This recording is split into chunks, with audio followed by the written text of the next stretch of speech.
Meeting number 193 and the interface session especially.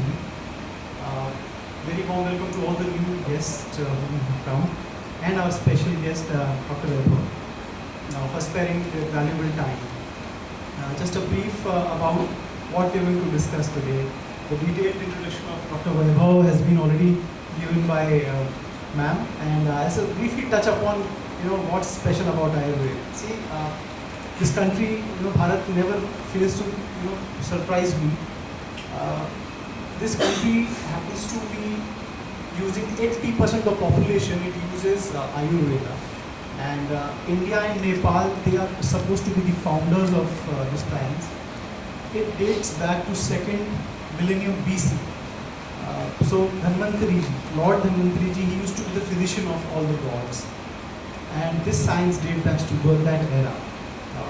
Then it traveled to, there is a king called Devi Dosa. So he was a king in Varanasi, and he's supposed to be Lord Dhanvantari's incarnation. He inherited this particular science to a lot of sages and physicians, and Acharya Sushruta was one of his protege. He spread it through his compendium, and that compendium became the Bible for Ayurveda and was kind of used by all the practitioners. So it is that old, 2400 years old at least. Whereas when we talk about allopathy, it is hardly 250. Not that I am comparing it, so I am just telling you how old the science is. So allopathy would be some 250-year-old science. And we've all heard the names of Dr. Alexander Fleming, who invented penicillin, and so on and so forth. Coming back to Ayurveda, we have a very esteemed guest today with us, and we would like to firstly start, Dr. Saab, with your personal introduction. Where do you belong to, and what are your academic background like, and what are your hobbies, and how did Ayurveda happen? First of all, thank you very much. And thank you very much for sharing very good experiences. ये एक बहुत अच्छा experience था मेरे लिए, क्योंकि generally experience share जहाँ होते हैं वहाँ ये होते हैं कि मैंने ये दवाई ली, वो दवाई ली, लेकिन जो एक्सपीरियंस शेयरिंग का तरीका है ये बहुत यूनिक था. हर एक का डिफरेंट तरीका था, और उसमें मतलब बहुत कुछ बेसिक चीज़ों के ऊपर फोकस हुआ. ये मुझे बहुत अच्छा लगा. तो मतलब इस क्लब में आके एक नई एनर्जी मिली है. तो सबसे पहले आप सभी का धन्यवाद. और अब हम स्टार्ट करते हैं. तो मैं बेसिकली बिलोंग करता हूँ महाराष्ट्र में, यवतमाल डिस्ट्रिक्ट है वहाँ से. तो मेरी आयुर्वेद की जर्नी जो शुरू हुई है वो एक तरह से मान सकते हो कि बाय बर्थ ही हुई है, क्योंकि मेरी परदादी मतलब मेरी दादी की जो मम्मी थी वो एक वैद्य थी. मतलब वो कहीं कोई कॉलेज जाके कहीं पढ़ी नहीं थी, वो स्कूल भी नहीं पढ़ी थी हालांकि, लेकिन उसके पास जो उसका एक्सपीरियंस था, उसके नुस्खे थे, वो इतने कारगर थे कि दूर दूर के लोग जो है 100 किलोमीटर 200 किलोमीटर से लोग ट्रीटमेंट के लिए उसके पास आते थे. मतलब मैंने बचपन में देखा है, वो at the age of 95 she passed away. तो तब तक उसके पास रेगुलर जो है वो लोगों का आना जाना रहता था ट्रीटमेंट के लिए. और दूसरा एक एस्पेक्ट ये भी था कि वो मतलब स्पिरिचुअलिटी में भी काफ़ी उसने प्रोग्रेस किया हुआ था. तो उसके स्पिरिचुअल लेवल के भी कुछ शिष्य थे, जो कुछ MBBS डॉक्टर्स भी थे, वो भी उसके पास आते थे स्पिरिचुअलिटी के कुछ ट्रेनिंग के लिए, कुछ गाइडेंस के लिए. तो ये मेरा इनिशियल जो है ट्रेनिंग थी. उसके बाद में कुछ चीज़ें जो है वो मेरी दादी जो है उसने मेरी दादी ने सीखे थे अपनी माँ से. तो वो जो है वो नुस्खे या वो ट्रीटमेंट जो है वो भी फॉलो करती थी. तो उसके पास भी लोग ट्रीटमेंट के लिए आते थे. तो ये मेरा मतलब इनिशियल जो इंस्पिरेशन था वो ये था. हालांकि मेरी परदादी जब उसकी डेथ हुई तब मैं 8 या 9 स्टैंडर्ड में था. उसके बाद काफ़ी बड़ा गैप भी था, क्योंकि मेरी दादी तो बहुत ज़्यादा जो है इसमें इन्वॉल्व नहीं थी, जो अपने मदर से जो भी सीखा था उसको ही वो फॉलो करती थी। मेरे फादर जो है वो टोटली इसके अगेंस्ट थे, वो फुल्ली उनका फोकस था अपने जो है जो काम करते थे उस पर फोकस था, वो इन सब चीज़ों से बाहर रहते थे। तो मतलब मेरी दादी के आगे ये नॉलेज कहीं शेयर नहीं हुआ था, बीच में काफ़ी गैप गया था। लेकिन मुझे लगता था कि ये चीज़ कहीं ना कहीं जिसके लिए हमारी फैमिली जो है वो जानी जाती है, वो कहीं ना कहीं आगे जाना चाहिए। तो एक मेरा एक हिडन इंस्पिरेशन मान के चलो कि इंस्पिरेशन था।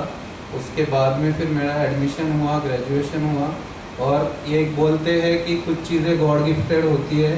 तो हम लोग कॉलेज में ऐसे ही कुछ बातें चल रही थी, तो कॉलेज में एक मेरे सीनियर थे, वो बोले कि just I was in second year of my under graduation. तो उन्होंने बोला कि अभी क्या कर रहे हो, शाम को क्या करते हो? तो मैंने बोला कुछ नहीं, खेल कूद ये ऐसा ही चलता है। तो वो बोले एक अच्छे वैद्य है, उनके पास जाके आप रेगुलर उनके पास जाओ सीखने के लिए। तो कॉलेज से मतलब ये गुरु शिष्य परंपरा जो आयुर्वेद की है या पुरानी अपने साइंस की है, ये आज भी यही चीज़ है। कॉलेज में हम उतनी चीज़ें गेन नहीं कर सकते हैं जितना कि हम गुरु के पास जाके सीखते हैं। तो मैं जो भी कुछ आयुर्वेद के बारे में सीखा हूँ, कॉलेज तो एक बेस था ही, लेकिन सबसे बड़ा जो मैंने जो भी सीखा है वो एक वैद्य थे, वैद्य आनंद टेंगुर्निकर, नागपुर में है। तो उनके पास में सिंस मैं सेकेंड ईयर ऑफ ग्रेजुएशन लगभग 3 या 4 साल कंटिन्यू रोज़ शाम का मेरा ये था कि उनके पास जाके मुझे वहाँ बस उनके पीछे खड़े होना है, जो क्या ट्रीटमेंट प्रोटोकॉल देते हैं, फिर डिस्कशन होता था। तो इस तरह से जर्नी हुई। फिर यहाँ पे जयपुर में सेंट्रल गवर्नमेंट इंस्टीट्यूट है, तो वहाँ सिलेक्शन मिला, सिलेक्शन हुआ, उसके बाद एमडी हुआ। एमडी के बाद में फिर यहाँ के लिए वैकेंसी आई, उसके लिए भी रिटर्न क्वालिफाई हुआ, फिर इंटरव्यू के लिए क्लियर हुआ, तो यहाँ जो है पोस्टिंग मिल गई। तो इस तरह से ये जर्नी कंटिन्यू है, और सभी लोगों का, खास करके पेशेंट का बहुत अच्छा सपोर्ट मिलता है, बहुत प्यार मिलता है। बस ये जर्नी चल रही है अभी। आपने काफ़ी यंग एज से शुरू की और ये सेवा अभी तक आप करते आ रहे हो। डॉक्टर साहब, आपको क्या लगता है कि आयुर्वेद जो है, obviously it is always compared with allopathy, और वर्ल्ड में मुझे लगता है एलोपैथी और होम्योपैथी काफ़ी पॉपुलर भी है। आपको आपके हिसाब से ये राजस्थान में, इंडिया में, वर्ल्ड में इसकी पॉपुलैरिटी या इसकी एफिकेसी कहाँ आप उसको रेट करोगे? कुछ प्रीवियस हम जाते हैं, जब मैंने एडमिशन लिया था, या आज से हम मान के चलो 10-15 साल पीछे जाते हैं, तो उसमें आप देखोगे कि आयुर्वेद के प्रति अवेयरनेस काफ़ी ज़्यादा हुआ है। क्योंकि हम अगर बहुत पीछे नहीं जाते, बैक हिस्ट्री थोड़ा फास्ट हम देखेंगे कि इंडिया के ऊपर जो, भारत के ऊपर जो आक्रमण हुए, पहले शक, फिर मुग़ल आए, फिर अंग्रेज़ आए, तो उन्होंने अपनी काफ़ी सारी संहिताएं है, काफ़ी सारा जो लिटरेचर है, या काफ़ी अच्छे वैद्य है जो रिनाउंड वैद्य थे, उनका करियर उन्होंने जानबूझ के ख़राब किया गया। कुछ जो ग्रंथ है वो जानबूझ के जलाए गए, तो ये डिस्ट्रक्शन हुआ था। अभी जो चरक संहिता है वो नेपाल के राजा ने कहीं अपने पास प्रिजर्व रखी थी, उसके आधार पे हम जो आज चरक संहिता मिल रही है वो उसको हम पढ़ पा रहे हैं। कई सारे ग्रंथ हैं, हम लोग जैसे यूजी में पढ़ते थे तो बहुत गुस्सा आता था कि 4 लाइन पूरी हो गई, उसके बाद जो मेन चीज़ आने वाली है वो गायब है। तो जो पांडुलिपियाँ जो थी, जो प्रिजर्व की गई, उसमें कई सारे अडल्ट्रेशन भी हुए हैं। तो उसके बाद में फिर गवर्नमेंट का सपोर्ट जो है, हालांकि राजस्थान और ख़ास करके जयपुर एक बहुत अच्छी जगह है, जहाँ कि राजा जय सिंह ने पूरे भारत से अच्छे लोगों को चुन के यहाँ लाए थे। तो उसमें कई सारे वैद्य जो है, कोई बंगाल से है, कोई महाराष्ट्र से है, कोई आसपास के एरिया से है, उन्होंने ला के यहाँ बसाया था, उनकी परंपरा है। लेकिन कुछ सेकंड थर्ड जनरेशन के बाद में फिर वो उतनी क्वालिटी वो मेंटेन नहीं कर पाए। तो अभी गवर्नमेंट के तौर पे, और ख़ास करके जो सिलेबस है वो 97 के बाद में शुद्ध आयुर्वेद का सिलेबस गवर्नमेंट में आया। उसके बाद शुद्ध आयुर्वेद की पढ़ाई शुरू हुई। 97 से पहले मतलब एक मृतावस्था में आयुर्वेद था, ये हम मान सकते हैं। 97 के बाद ग्रोथ होने लगी और अभी रिसेंटली इसके अलग से मिनिस्ट्री जो है आयुर्वेद के लिए, आयुष मिनिस्ट्री, वो 2014 में बनी है। उससे पहले कोई अलग से मिनिस्ट्री नहीं थी। तो इसके बाद अभी धीरे धीरे ये ग्रोथ हो रही है। लोगों में क्रेज़ और डिमांड काफ़ी ज़्यादा है, लेकिन प्रीवियस कुछ जैसे राजस्थान की हम बात करेंगे तो पहले जो आयुर्वेद जो लोग पढ़ते थे वो संस्कृत कॉलेज में आयुर्वेद पढ़ाया जाता था, तो उनका साइंटिफिक एक बेस नहीं था। अभी साइंस बेस के स्टूडेंट आयुर्वेद में आते हैं तो थोड़ा उनका साइंटिफिक बेस होता है और कुछ मॉडर्न साइंस के पैरामीटर्स है उस पर एग्जैक्टली आयुर्वेद के सारे पैरामीटर नहीं बैठ पाते, तो साइंटिफिक वैलिडेशन के लिए कई सारा प्रॉब्लम्स आते हैं। तो वो अभी धीरे धीरे उस पर काम चल रहा है। तो स्लोली हम ये देखेंगे कि नेक्स्ट 10-20 ईयर्स में काफ़ी पॉजिटिव एनवायरनमेंट आयुर्वेद के लिए क्रिएट हो जाएगा। आयुष मिनिस्ट्री वाला इनिशिएटिव तो काफ़ी अच्छा है और उसके तत्वावधान में जैसे एम्स भी काफ़ी सारे बनाए गवर्नमेंट ने, खूब सारे गवर्नमेंट मेडिकल कॉलेजेस भी आए। तो आयुर्वेद का कैसा प्रोग्रेस, मतलब वो कितने इंस्टीट्यूट्स आए होंगे? आयुर्वेद के बेसिकली पहले सेंट्रल गवर्नमेंट के केवल 2 इंस्टीट्यूट थे। जयपुर में एनआई, वो भी मतलब संस्कृत विद्यालय था। उसके बाद में वो गवर्नमेंट स्टेट गवर्नमेंट आयुर्वेद का इंस्टीट्यूट बना। उसके बाद में सेंट्रल गवर्नमेंट का इंस्टीट्यूट बना और उसके अलावा एक इंस्टीट्यूट था जामनगर में। अभी जो गवर्नमेंट में 2015 के बाद में अभी एक पंचकुला हरियाणा में बना है, एक गोवा में बना है इंस्टीट्यूट, एक दिल्ली में बना है। तो एम्स के धरती पे आयुर्वेद के इंस्टीट्यूट बनने की प्रोसेस अभी धीरे धीरे स्टार्ट हुई है। अभी उसमें टाइम लगेगा, लेकिन गवर्नमेंट उसके ऊपर अभी पिछले 5-6 साल से काफ़ी अच्छा फोकस कर रहा है। तो ये आयुर्वेद के लिए एक अच्छी बात है। जैसे सर एलोपैथी की अगर हम बात करें तो उसमें फार्मास्यूटिकल इंडस्ट्री का उसकी पॉपुलैरिटी में बहुत बड़ा योगदान है, क्योंकि ऑब्वियसली कमर्शियल रीजंस भी होते हैं और मुझे लगता है कि आज के टाइम पे वो लोगों को फटाफट ट्रीट होता है, तो वो वाला रीज़न ये कि पीपल प्रेफर है। सो वो एक तरह से दोनों इंडस्ट्रीज एक दूसरे को कॉम्प्लीमेंट कर रही हैं, एक दूसरे को ग्रोथ करने में हेल्प कर रही है। आयुर्वेद में ऐसा कुछ है क्या साहब जिसमें कि कुछ कॉम्प्लीमेंट करता है उसको? आयुर्वेद में सबसे बड़ा प्रॉब्लम ये है कि जो फार्मास्यूटिकल इंडस्ट्री है उस पर कोई कंट्रोल नहीं है, बहुत ज़्यादा कंट्रोल नहीं है। क्योंकि जो रिटेल सेलर है, जो मान लो शॉपकीपर्स है, कोई है, वो हर कोई मेडिसिन उसको प्रिस्क्राइब कर सकता है, हर कोई मेडिसिन सेल कर सकता है। जैसे एलोपैथी पे कंट्रोल है कि ये डेजिग्नेटेड मेडिसिन है, ये विदाउट प्रिस्क्रिप्शन आपको नहीं मिल पाएगी। ऐसे आयुर्वेद में अभी हुआ नहीं है। उसके वजह से क्या हुआ है कि जनरली जो शॉपकीपर्स है या जो कमीशन लेना चाहते हैं वो लोग क्या करते हैं कि आपको मान लो एक पर्टिकुलर एक मेडिसिन की ज़रूरत है, वो आपको 10 चीज़ें और एक्स्ट्रा दे देंगे जो आपको ज़रूरत नहीं है। या लोगों को ये टेंडेंसी होती है कि डॉक्टर के पास जाए, इससे अच्छा दुकान में जाके मैं सीधे दवाइयाँ ले लूँ। तो इसके वजह से जो क्वालिटी आपको मिलनी चाहिए, जो रिज़ल्ट आपको मिलने चाहिए, वो नहीं मिल पाते। और हालांकि क्वालिटी के ऊपर, अभी ड्रग क्वालिटी के ऊपर जो प्रिपरेशन है मेडिसिन के, उसके ऊपर काफ़ी अच्छा कंट्रोल हुआ है। जीएमटी सर्टिफिकेशन के बाद उसमें काफ़ी पॉजिटिव चेंजेस आए, लेकिन स्टिल अभी बहुत ज़्यादा जो कंट्रोल होना चाहिए वो कंट्रोल नहीं है। तो वो कंट्रोल ना होने की वजह से अभी जितना उसका बेनिफिट लोगों को मिलना चाहिए वो नहीं मिल पा रहा है। तो सर इसकी कॉस्ट इफेक्टिवनेस भी इसकी वजह से अच्छी है, लोग अफोर्ड कर पाते हैं कि भाई इतना ज़्यादा उसका कमर्शलाइजेशन ब्रांडिंग नहीं हुई है। ये तो सिर्फ पतंजलि है जिसने कि परहैप्स इसको इतना ज़्यादा कमर्शलाइज कर दिया। अदरवाइज़ तो मुझे लगता है कि आप जाते हो 5 रुपये में आपको महीने में दवाई मिल जाती है इस तरह से। तो आपको नहीं लगता है कि इसकी वजह से तो ये और ज़्यादा पॉपुलर होनी चाहिए बिकॉज अफोर्डेबल भी है?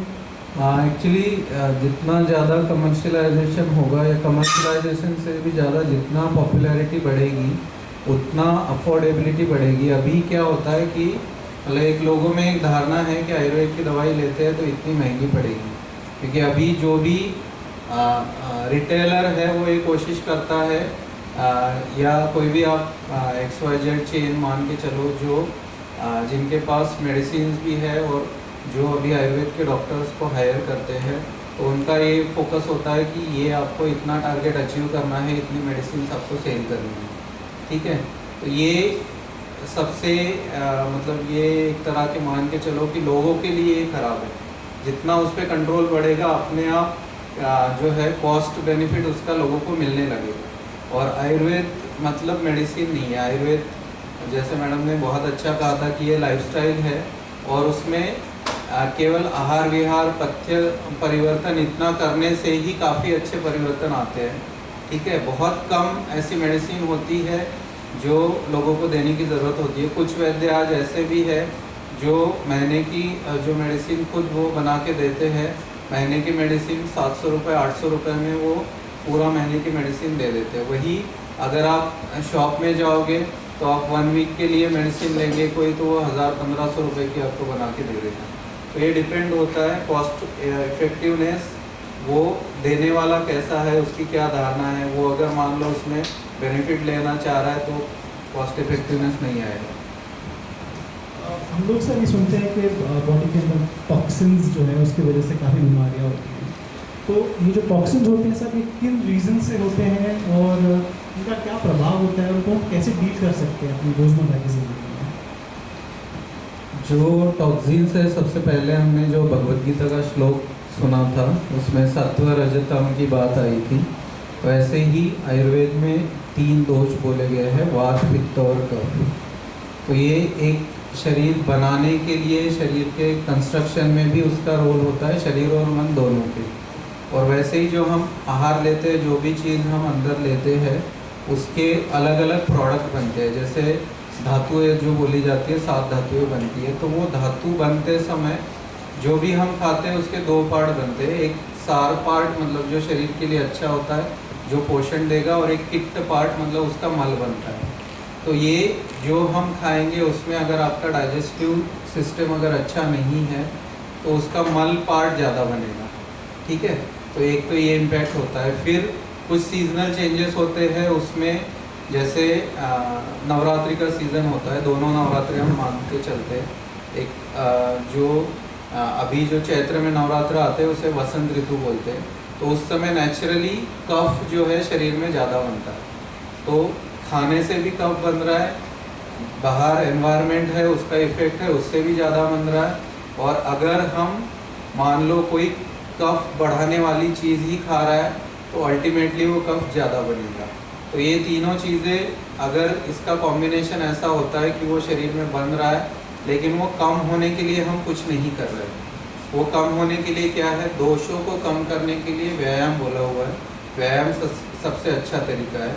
अगर कोई व्यायाम नहीं कर रहा है और जो हम खाते हैं उसमें मान लो वसंत ऋतु चल रहा है, चैत्र महीना है, उसमें हम कफ बढ़ाने वाली चीज़ें, मान लो रसमलाई ज़्यादा खा रहे हैं, उसी समय हम आइसक्रीम ज़्यादा खा रहे हैं, दूध की बनी चीज़ें हम ज़्यादा खा रहे हैं, तो उससे कफ ज़्यादा बनेगा। वो हो सकता है हर किसी में उस समय कोई उससे नुकसान नहीं हो, लेकिन 2 साल बाद 3 साल बाद जब अचानक सीज़न चेंज होगा, कफ बढ़ने का समय आएगा, तो अचानक किसी को लंग में इन्फेक्शन हो जाएगा, अचानक खांसी बढ़ जाएगी, जुकाम हो जाएगा। तो ये इस तरह से वो लॉन्ग टर्म में इफ़ेक्ट करते हैं। और इसके मतलब वात पित्त कफ जो है वो तीनों के अलग अलग परम्यूटेशन कॉम्बिनेशन होते हैं शरीर में। कौन से जगह प्रॉब्लम है उस जगह के हिसाब से अलग अलग जो बीमारियां जो है उनका प्रेजेंटेशन होता है। तो ये हम प्रेडिक्ट नहीं कर सकते कि ये खाने से यही चीज़ अभी तुरंत होगी।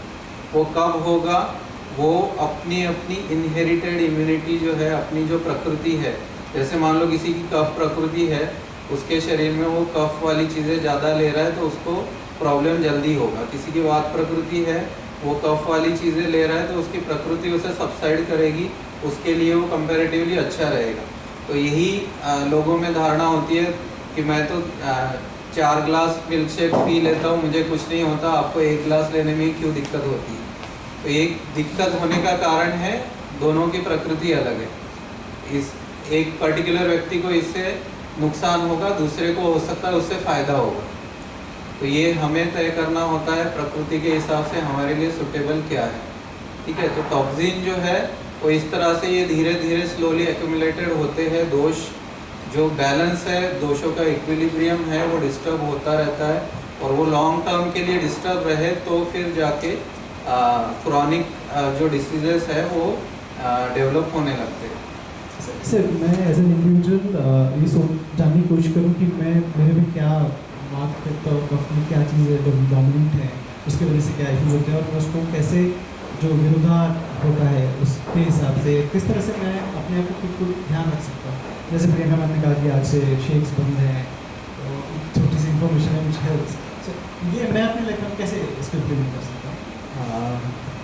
बेसिकली आपने अभी विरुद्धाहार की बात की, तो विरुद्धाहार जो है वो मतलब सिर्फ कॉम्बिनेशन जो है गलत कॉम्बिनेशन यही विरुद्धाहार नहीं है। विरुद्धाहार के 18 डिफरेंट टाइप्स बोले हुए हैं, तो उसमें देश विरुद्ध भी आता है। देश विरुद्ध एक सिंपल एग्जांपल मैं आपको देता हूँ। देश मतलब जहाँ हम रहते हैं, ठीक है, तो उसमें अगर कोई कोस्टल एरिया में रहता है, वहाँ का एनवायरनमेंट जो है उसमें क्षारीयता ज़्यादा होती है, तो वहाँ जो नियम ये है, एक साइंटिफिकली भी प्रूवन चीज़ है कि क्षार जहाँ ज़्यादा है उसमें आप अम्ल चीज़ मिला लो या एसिडिक चीज़ मिला लो तो वो मीठा बन जाता है। तो वहाँ के एनवायरनमेंट के हिसाब से उनको खट्टी चीज़ें लेना ये उनके लिए ज़रूरत होती है। वही चीज़ अगर हम यहाँ फॉलो करें, हम यहाँ पे फर्मेंटेड चीज़ें, इडली डोसा या रसम सूप, जो खट्टी चीज़ें, एक्सेसिव खट्टी चीज़ें हैं, वो हम लेने लगेंगे क्योंकि यहाँ के एनवायरनमेंट में नेचुरली अम्लता ज़्यादा है, तो वो यहाँ पे नुकसान करेगा। तो ये विरुद्ध मतलब गलत कॉम्बिनेशन ही ऐसा नहीं मान सकते, कुछ एक साथ में विरुद्ध है। जैसे हमारे पास अननोन रीज़न से कम एज में पेशेंट आते हैं जिनमें जो है बोन्स में डिफॉर्मिटी आने लगती है, जिनको बोन मैरो रिलेटेड या नर्व से रिलेटेड डिफॉर्मिटी आने लगती है, और घर में 2-3 लोगों को एक जैसी चीज़ें मिलने लगती है, तो उनको एक सिंपल क्वेश्चन ये मैं पूछता हूँ कि घर के आसपास मोबाइल टावर है क्या, तो सब लोग हाँ बोलते हैं। तो ये अपने लिए जो एक्सेसिव रेडिएशन है वो अपने लिए साथ में नहीं है। जैसे आजकल बहुत ज़्यादा किडनी फेलियर या रीनल फेलियर ये बहुत कॉमनली मिल रहा है। उसमें एक कारण क्या है कि रेगुलर पेन किलर लेना, सिर दर्द हो गया ले लिया, थोड़ा सा बदन दर्द हो रहा है रोज़ क्रोसिन ले लो, तो ये रेगुलर जो लोग लेते हैं उनमें बाद में किडनी फेलियर हो रहा है। तो वो अपने लिए, क्योंकि है तो वो इनऑर्गेनिक चीज़, ऑर्गेनिक चीज़ हम कोई फूड लेते हैं, कोई मसाले लेते हैं, उससे हमें इतना नुकसान नहीं होगा, लेकिन इनऑर्गेनिक चीज़ हम रेगुलर इंटेक उसका होता है तो वो अल्टीमेटली शरीर में नुकसान होगा। और जो विरुद्धाहार है खास करके उसका इफेक्ट जो है वो बहुत स्लो होता है, मतलब एक स्लो पॉइजन की तरह होता है और बहुत क्रॉनिक होता है। मतलब होती बीमारियां जो है वो बड़ी बड़ी बीमारियां होती है जिसका पहले से कोई सिम्टम नहीं आते, अचानक बहुत बड़ी चीज़ हो जाती है। तो इससे हमें बचना है तो एक, अगर आपको खुद को अपनी प्रकृति क्या है ये देखना है तो आप सर्च कर सकते हो, प्रकृति एनालिसिस टूल आपको गूगल पे मिल जाएगा।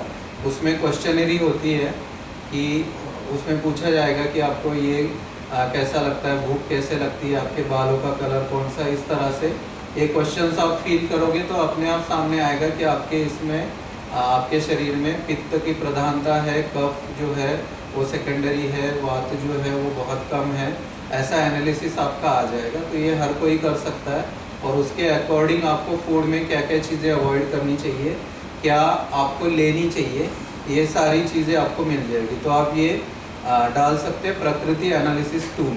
अगर आपको नहीं मिलता है तो आप हमारे इंस्टीट्यूट में आ जाइए, वहाँ पे उसके लिए एक स्क्रीन बनी हुई है, उस स्क्रीन पे आप खुद क्वेश्चंस जो है उसके आंसर दे के आप एनालाइज कर सकते हैं आपकी प्रकृति क्या है। बहुत ही काम की इंफॉर्मेशन आपने शेयर करी सर। एक्चुअली अपनी रोज़मर्रा की ज़िंदगी में हम सब इतने बिजी हैं कि छोटी छोटी चीज़ें करके, और जो छोटे छोटे प्रिकॉशंस हमने अभी डिस्कस किए सब ने आके शेयर करें, मेरे ख्याल उससे लाइफ बड़ी ईजी हो जाएगी।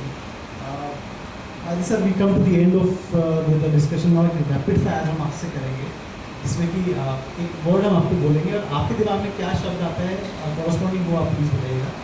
सो वी स्टार्ट विद तेज,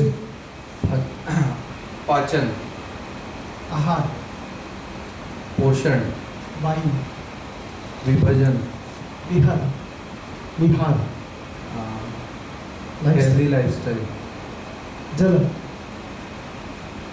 क्या जल, क्लेद, निद्रा, अर्धरोग हरि, आकाश, सत्वगुण बहुल, पृथ्वी। तमोगुण बहुल।